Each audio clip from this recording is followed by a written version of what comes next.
Hi everyone, and welcome to another episode of the Digital Marketing.Army podcast. Today I'm joined by Vincent Tobiaz, a real expert when it comes to creating a website, and he will tell us why WordPress is the way to go when creating a new website. We discussed the other platforms, he explained why WordPress is the best, so go ahead and check out the video if you are still hesitating and thinking whether WordPress is the way to go or not.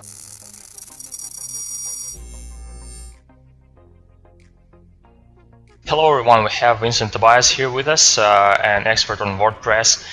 He will share his thoughts on choosing the CMS, and well, most of the people I've asked recommended choosing WordPress, and we'll see why exactly we need to do that. What benefits does it have? Good morning, Vincent. How are you doing? Thank you for having me on here today. Thank you for joining. So, I get that you work with WordPress a lot. You have some experience, unlike myself. And I've heard of other content marketing systems like Drupal, Joomla, probably dozens and hundreds of those. And everyone, just whenever you ask the question on the forum, in the chat, on Reddit, and just basically if you walk up to someone in the office for me and you ask the question, what CMS to choose for a blog, everyone will say WordPress. No hesitations, no nothing. So what is the reason behind this? Well, I mean, it is actually a popularity game in a sense. WordPress is the most popular. That doesn't mean it's the best, but it has the most developers, web developers, the most web designers, the most themes, the most plugins, most free plugins too as well.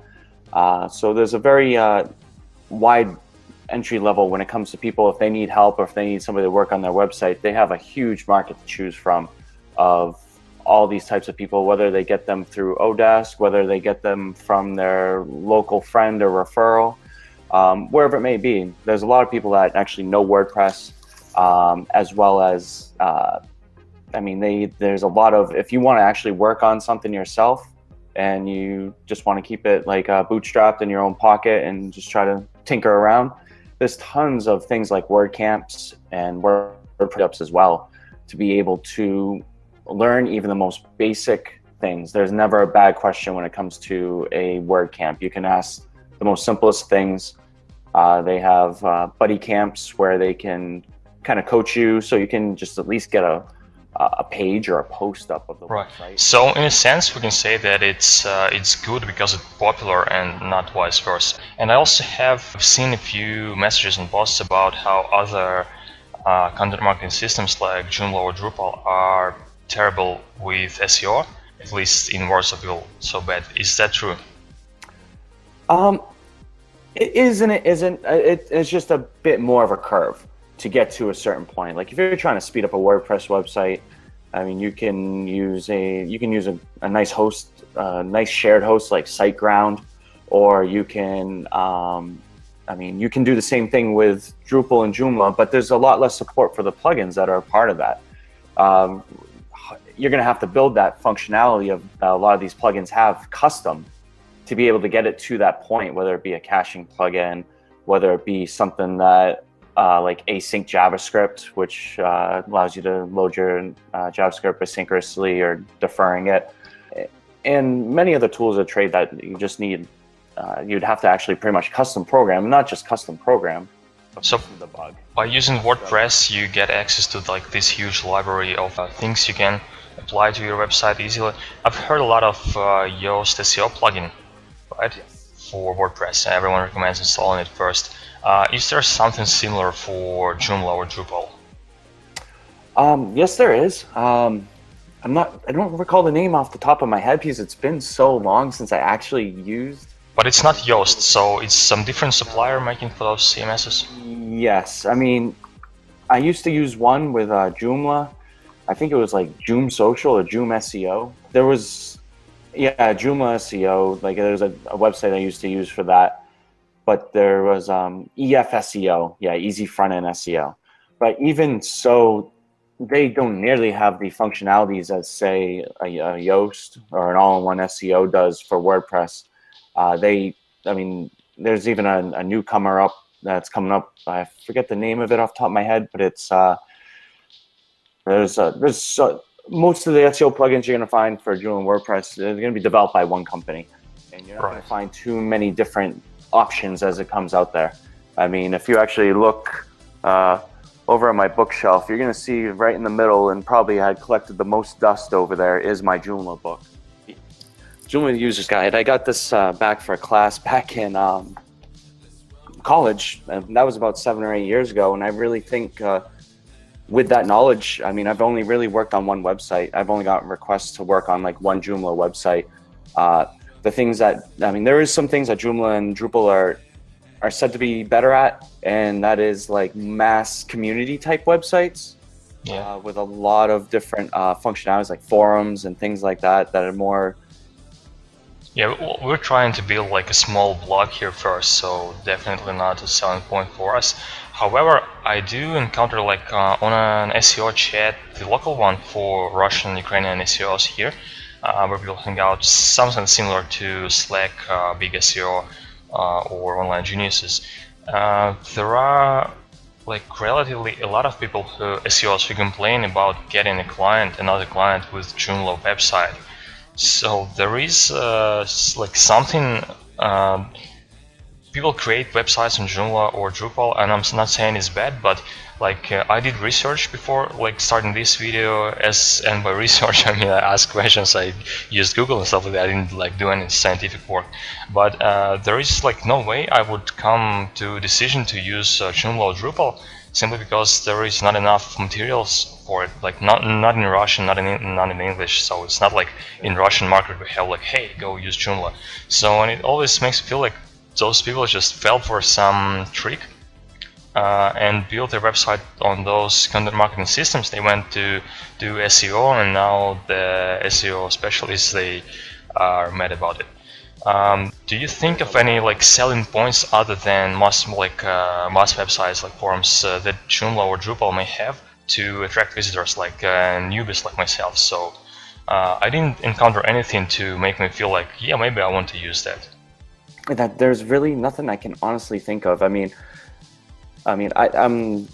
disclosure, I run a small digital marketing agency, and I mean 90% of our sites are in WordPress, and the other 10% are just in ASP, and that's just because those are usually much more larger enterprise.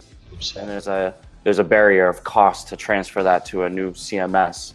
The thing with Joomla and Drupal is like, you can't, it's got to be a real big project, and it needs to have a lot of customizations, because there's no point of using it for like a 5-10 page site and building up from there if it's going to cost more to get it up in the begin with for the designer and developer of it, and also for the maintenance of it. I mean, it's fairly easy to still edit Joomla if you know what you're doing back there, and understand modules. Geez, I haven't used that word in forever. It's really on its way out. It's a low percentage, and reason for that. Again, I mean, you can do pretty much anything that you can on there with WordPress. It may not handle the database as well sometimes, but there's ways around that. You can use Angular, for instance, to be able to lighten the load on your database with WordPress, and that pretty much nullifies the advantages to CMSs such as Joomla and Drupal. Did you have experience with Tilda? I have not, actually, none at all. I've heard of it a couple of times, but it's a light CMS, correct, or something? Yeah, it's like it was probably created as landing page builder or something like that. It has that feel to it, but they have improved it. It's still like, it's bad for creating a website. I did create a website on Tilda too, actually. But when it gets to optimization part, you have to like optimize meta tags, descriptions. It gets like hard and complicated, images, all that. When you have to choose a CMS, I do see the appeal, because it took me like literally 15 minutes to create the first page of the website. It looked awesome, like it was great. It had all the like modern effects, so nothing heavy. It was like, I was making a website for my friends, the two girls who sell flowers and decorations. I showed them how to make pages, and they were making their own pages in like 15 minutes. So I see the appeal there, but you do get this thing. But with Joomla, and like when I showed them WordPress first, like I didn't know myself too much about that. I said like, okay, we can do this. but you have to do this, and this, and this, and by point 5 they are already lost it. They were like, no, it seems too hard. So nothing like that with Joomla Drupal. It's not easier than WordPress. Yes, and like that's a great point, because a lot of people that have like smaller, like sole proprietary businesses, such a flower person or a couple of people that are partners that are running a business, like anything where you can jump in and create a website, it has the appeal. But something complex that is not as advanced or not as capable as WordPress, it won't cut it. That's what we're trying to come up to here, right? An important question for you. So we're starting a WordPress blog. What is something that you think may stand in our way? Something like a wall. Like, you know, sometimes you start learning something. Like I've tried to learn programming on 5 different occasions, and usually by like lesson 10 or 15 I hit a brick wall. I'm not good with math and I get tired of it. Is there something like that in WordPress where you have to just sit up and read up on, or just to learn how to do that thing? One site I'm going to recommend right off the bat is wpbeginner.com. They have great beginner tutorials. He's been doing these for, I don't want to say like 7 years or so now. He was doing this before he was 18. He's actually like in his late 20s now, and he's got this huge library of videos, tutorials. There's a bunch of different authors as well. You pretty much, if you ask a question to Google about WordPress, or you're trying to figure out something, or if you're Googling an error, it's that either what's going to come up is something from a WordPress.com forum. Yep. WP Beginner, they're a great resource. I definitely recommend them. Yeah, we'll definitely check. I think they have a course on creating a website similar to what I'm trying to make, but it's a bit shorter. One video, 30 minutes. And it's not just for beginners either. Like there's some things that pros and people like that have been making WordPress for 10 years, they're gonna pick up bits and pieces from there, because things change and the answer to the questions change. So simply, that's one reason. One site that I actually personally use to learn how to take a Photoshop mockup and convert it to WordPress is CSS Tricks. Yep. CSS-tricks.com, website by Chris Coyer. I've been learning the tutorials from his website since like around 2008, and materials great. It's a little bit more advanced. This is a little bit more once you get your code and chops up and you want to do cooler things with CSS, or you need to change something for mobile. There's a few other ones such as oh gosh, 10up has a lot of great like tutorials. They're a little bit more intermediate. There's also give me 1 second.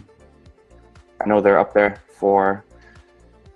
So SiteGround actually has a lot of good tutorials. WP 101, that is going to be your that's going to be your beginner mainstay. And the great thing about WP 101 is they have a plugin that actually goes right into WordPress and attaches video tutorials to each section that you, as in like a chapter book. Like, so I'll have different chapters and be able to go into the different menus and be able to know what each thing does there, and maybe find buttons that are hidden, like that screen options button that's always at the top right of WordPress that you might not see some things when you're editing a post. A lot of things will be hidden there. You just need to check a box. A lot of those things that are like 1 second fixes, but you could fall into a rabbit hole and not figure something out for hours until you get that one little tip, you know? So we're basically back to what makes WordPress great is the community and especially surrounded. So, and that is great. I will list probably the resources you've mentioned in the video or in the description. I'll provide links to each one so everyone can check them out, and will definitely do so myself. Don't be afraid to dive into hacking away at a theme in WordPress. One of the free ones, there's all kinds of free themes available. Go and get your chops up with some of these simpler, because a lot of those themes that are free are going to be simpler, a lot easier to edit, a lot less bells and whistles. They might not look as good, but you'll be able to learn from them and you'll be able to understand the core of WordPress better before going into more advanced themes that you'd see on like ThemeForest and so on and so forth that have a confusion of options. unless you already know like how the core of WordPress itself works. So I definitely recommend installing a few of the free themes that are available. Hack away at them. Don't worry about breaking them, because you can just delete the theme and start right over right from the repository, and learn. Trial and error. I mean, there's going to be hundreds of errors before you get to the point you want a site to be. I will probably force you to do another video a bit later. Once I do like learn a bit of WordPress, I will probably have questions for people who definitely work with it and who have books on WordPress and even Joomla. So it was awesome. Thank you so much for joining us and explaining why WordPress is the best CMS to go with for our blog. More than welcome, and I look forward to speaking to you again. All right, thank you. You take it easy. Bye. Thanks again to Vincent Tobiaz. That was a great video. He explained the things I didn't know about the WordPress and its alternatives like Joomla and Drupal and stuff like that. So I hope this video was useful to you, and when you decide to create a website, you will pick the WordPress. If you have any questions related to creating a website, running and optimizing one, digital marketing, marketing in general, and any other questions, make sure to go ahead and check out the Digital Marketing Army website. Click on the contacts button and I will find someone who will be able to provide the right answer for you. Also, make sure to check out the Vincent's website. He has an SEO studio which may help you promote your website. He definitely knows what he's doing, so don't hesitate to contact him if you want help with your SEO and marketing. And thank you for watching. Have a great day and I'll see you next time. Bye.